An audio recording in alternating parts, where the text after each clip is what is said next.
Live from our 7 Tasmania studios, your nightly news with Kim Miller begins now. Good evening. Residents in the Launceston suburb of Ravenswood are counting their blessings after an uncontrollable bushfire spared their houses. The blaze being investigated by Tasmania Police after fire chiefs confirmed was deliberately lit. Ravenswood residents confronted with a bushfire emergency. Water bombing aircraft and 20 fire trucks responding to the blaze as it tore through bush and farmland. Locals told to enact their bushfire emergency plans, stay and defend or leave. I actually did not know anything was happening until I saw my friend's Snapchat story and I was like, crap, that's my street. And then, kind of ran at the back and literally saw the flames. Raina taking no chances with bushland at her back fence. I packed everything, the pets, and ready to go, and then just ran back out with the hose. Jackie Daniels has been living here for 27 years, a stone's throw from the bush. Oh my gosh, it was horrifying. It looked like they were getting it under control, and then the grass caught fire, and it started coming down the hill to the houses over there. Many of the residents 7 Nightly News spoke to today said it wasn't unusual to have fires in this area. Some believe they are being deliberately lit. I think there's been about 4 since I've been here. I do believe they're deliberately lit. Tasmania Fire Service today confirming the unthinkable. It's deemed to be deliberate. Whilst the firefighters were actively fighting the fire, we did have personnel starting other fires. Detectives now involved. And we're calling for members of the public with information to share it with us. It can be provided anonymously through Crime Stoppers. The fire, which burnt through 185 hectares, today under control. Residents remaining vigilant. Melinda Ogden, 7 Tasmania News. A 61-year-old man has died following an alleged serious assault in Hobart over the weekend. He'd been taken to the Royal Hobart Hospital on Sunday following the incident, which occurred at a Warwick Street property. A 57-year-old man was arrested at the scene and was charged with causing grievous bodily harm. He will next appear in court in April. Police say investigations are continuing. The Liberals have unveiled an incentive package to boost housing supply, looking to encourage more medium-density homes. Labor's matched some of the measures as both parties make a pitch to voters on housing affordability. Hoping to put ownership back within reach, the Liberals want to build homes faster. It's all about bringing to reality the plans on a page and turning that into bricks and mortar. A $35 million package, halving stamp duty for new units and apartments, creating developer incentives and giving out no-interest loans to cover Headworks charges. It'll boost supply for Tasmanians that we really need to see in what we refer to as the missing middle, which is medium density.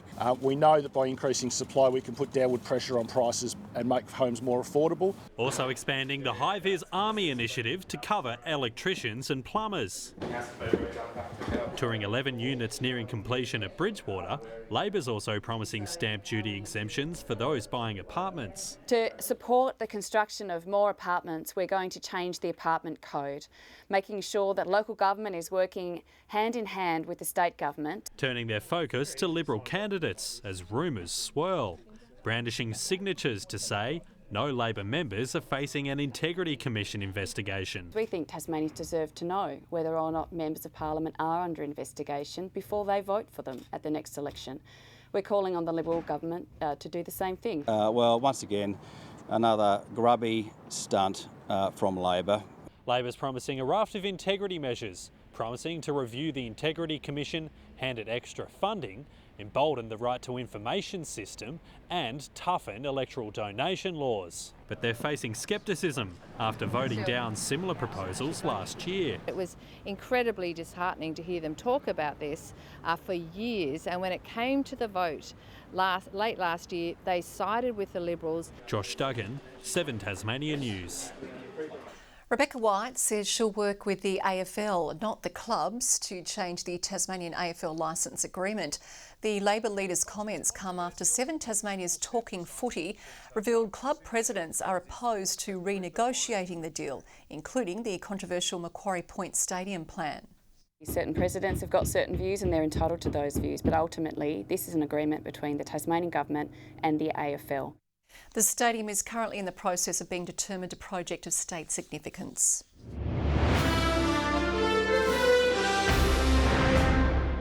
A busy North Hobart road has been closed after a car smashed into a service station. The vehicle reportedly veering off Elizabeth Street this morning before ploughing into another vehicle and a sign, leaving behind a sea of debris. The road was partially closed for hours as crews worked to clear the scene. Police believe a medical episode may have contributed to the cause of the crash. Camera traps are set to be installed across Midway Point, tracking the movements of stray and feral cats. It's just one of the tactics deployed to help protect native wildlife and encourage responsible pet ownership among local residents. 3 groups teaming up to protect native wildlife. The last thing that we want is feral cats causing damage. The 10 Lives Cat Centre and Sorell Council have conducted a vital survey, speaking to nearly 300 residents about the impact of feral cats. The residents in Midway Point were seeing a lot of cats roaming and a lot of feral cats and stray cats, which they considered to be in the wrong spot. Also discovering 34% of people see cats on roadsides, 22% in bushland, with only 41% owning a collar and microchip. The group opting to install 8 street cameras to track paw movements. Cats obviously have a natural ability to be attracted to shorebirds, so this is a very important factor to the way this whole peninsula of Midway Point operates. Nearly half of all respondents to the survey said they see cats on their properties that they don't own every day. Nearly 20% confirmed they see them weekly. Full shelters are now turning to owners, urging them to be responsible and ensure their furry friends are microchipped and have proper ID. To give you an idea of all the cats that are surrendered into 10 Lives care, less than 3% find their original owner because they're not microchipped. But there were some positives. Nearly all owners say their cats are desexed, with 76% contained to their home. Ruby Cairns, 7 Tasmanian News. Midway through a revamp of its facilities, Launceston City Football Club is calling for more funding to finish building its vision. Needing to replace the tired 40-year-old change rooms, a new set is under construction, but it won't be enough for Tasmania's biggest soccer club, which has grown by 60% in 6 years. We've got 700 odd members that have got to use them. We're ready to build on. It's all been approved. It's just got to be, just got to have the money really. They'd like another $1.5 million to build 2 more change rooms and upgrade paths and lighting. A Tasmanian charity is gearing up its mission to empower more women to enter the workforce. Dress for Success handed keys to a new van, helping them achieve that goal. A wardrobe on wheels taking more clothing racks to the regions. This new van Dress for Success on a statewide road trip. This additional support means that we're able to service more women around the state who are facing cost of living pressures. Expanding its mission to empower Tasmanian women beyond Hobart, giving them the tools and the clothes to put their best foot forward. To support more women to re-enter and enter the workforce, to ultimately achieve economic independence for themselves and for their families. Jackson Motor Company throwing its support and 4 wheels behind the cause, donating the mobile closet to the charity. I think it's a really great initiative now that it's coming north even more so, and to be able to help women perhaps not quite as fortunate as well off as we all are to get another start in life. The latest edition also driving the call out for more donations. It's a great way for the local community to get involved and have a real tangible impact. Helping more Tasmanians dress to impress. Victoria Risto, 7 Tasmanian News.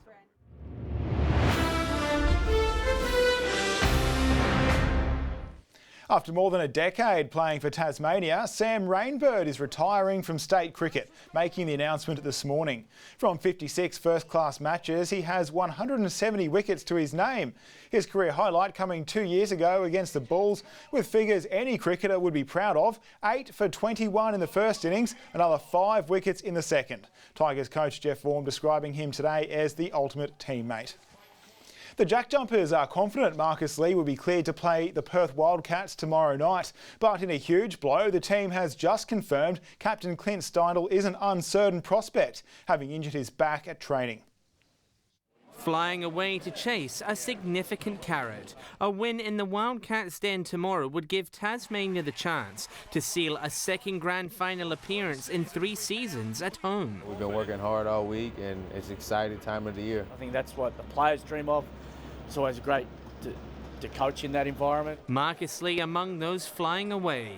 After a week of treatment, the team is confident he'll overcome a nasty shoulder injury. It was a pretty bad, I think if you slowed it down and saw what happened, it was pretty bad. So, but I think he'll be fine. His presence set to be critical on the rebound. The Jackies won that stat 48-34 when they beat Perth 3 weeks ago. When you have the athletes that they have, we're going to make sure that we do a good job in that space. Perth, however, will have Bryce Cotton back. His aggressive game style and foul throw stats drawing a cheeky response from the coach. He is difficult to deal with when you can't touch him.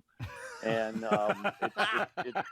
he wants the likes of Milton Doyle and Jordan Crawford to get the same treatment. We're hoping that some of these incidental calls and stuff are on both sides of the ball, and that our guys get the same kind of respect that Bryce does. While admitting there's dialogue with the referees, the Jack Jumpers say the ball is in their court. Milt's got to continually stay aggressive at the rim, and I think that's where he'll get his fouls. And you don't go in the game thinking, I want more calls, or he shouldn't get these calls. You're going to play the game like you do every other game. John Hunt, 7 Tasmania News. The Launceston Running Festival has been given a huge tick of approval. The half marathon awarded a World Athletics label, one of just 5 events in Australia to receive it.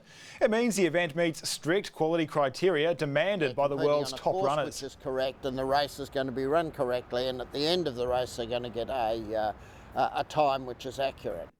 It makes the race an easier sell to international competitors, although according to last year's second runner-up, it's already a tough contest.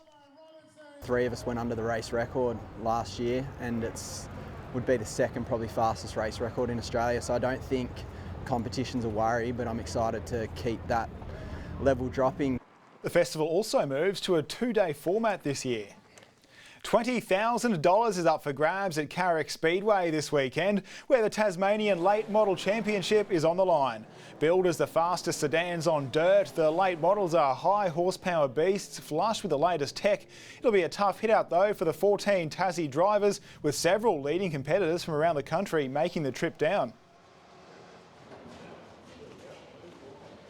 It's a bit of a travel to come over here, obviously, coming over on the boat and stuff. It's good fun over here. It's always competitive, and make a little mistake, you cop it, but yeah, it's always awesome. Racing kicks off from 6 p.m. Friday. Should be a good game tonight, Kim. I don't think anyone's as excited though as our weatherman, judging by his outfit.